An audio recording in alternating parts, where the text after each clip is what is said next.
বা দেখা হোক, নেতা হোক, কর্মী হোক, তাকে আমি সবসময় সম্মান করে থাকি। এটা আমার দলীয় আদর্শ বলেন বা আমার ফ্যামিলি আদর্শ বলেন, এটা আমি বলবো যে কোরআন সুন্নাহর আলোকে স্বাধীনতার সপক্ষে সমাজ ও রাষ্ট্র প্রতিষ্ঠা করতে হলেই আমাকে গণতন্ত্র চর্চা থাকতে হবে এবং অন্যের যেই তার ধর্ম পালন করার তার অধিকার রয়েছে, তার মত প্রকাশ করার অধিকার রয়েছে, সেই কাজ করাটাও আমাদের কিন্তু দায়িত্ববোধ থেকে আসে যায়। আমি একটা প্রশ্ন করতে যাচ্ছি আপনাকে ভাইয়া, সেটা হচ্ছে স্বাধীনতার সপক্ষের শক্তি বলে আপনারা নিজেদেরকে দাবি করছেন। আমরা দেখতে পাচ্ছি যে বিশেষ করে ৭১কে মুছে দেওয়ার একটা প্রবণতা আমরা বিভিন্ন বক্তব্যের মাধ্যমে পাচ্ছি আর কি। তো আপনারা যদি জয়লাভ করেন বা জয়লাভ নাও করতে পারেন, স্বাধীনতার বা মুক্তিযুদ্ধকে যে রক্ষা করার ব্যাপারে আপনাদের ভূমিকা কি হবে? আমি আমাদের যে রাজনৈতিক কর্মসূচি, আমাদের রাজনৈতিক কর্মসূচি হচ্ছে যে স্বাধীনতার সপক্ষে আমরা স্বাধীনতার সপক্ষে এবং কোরআন সুন্নাহর আলোকে সমাজ ও রাষ্ট্র প্রতিষ্ঠা করা। স্বাধীনতার সপক্ষে হলে, কোরআন সুন্নাহর আলোকে হলে স্বাধীনতার সপক্ষে অবশ্যই মুক্তিযুদ্ধের চেতনা থাকতে হবে, এটা অবশ্যই।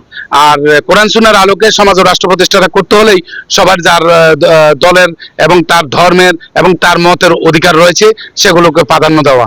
আর ৭১-এর বিরুদ্ধে যারা থাকবে অবশ্যই আমরা তাদের বিরুদ্ধে থাকবো, আর ৭১-এর পক্ষে যারা থাকবে অবশ্যই ৭১-এর পক্ষে আমরা কাজ করে যাবো ইনশাআল্লাহ। ছোট একটা প্রশ্ন গুরুত্বপূর্ণ, সেটা হলো যে আওয়ামী লীগকে নৌকা মার্কায় ভোট দেওয়ার সুযোগ তো মানুষ পাবে না, যারা নৌকা মার্কায় ভোট দিতে চায় তারা কি চেয়ার মার্কাকে তাদের মার্কা হিসেবে বেছে নিতে পারে কিনা?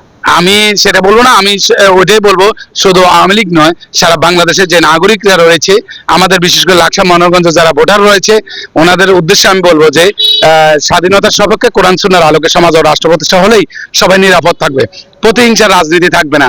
আপনারা জানেন 5ই আগস্টের পরেও বলেন বা এর আগেও বলেন প্রতিহিংসার রাজনীতি ছিল বা বিরাজমান। তা আমরা প্রতিহিংসার রাজনীতি থেকে সরে আসতে হবে সবাই।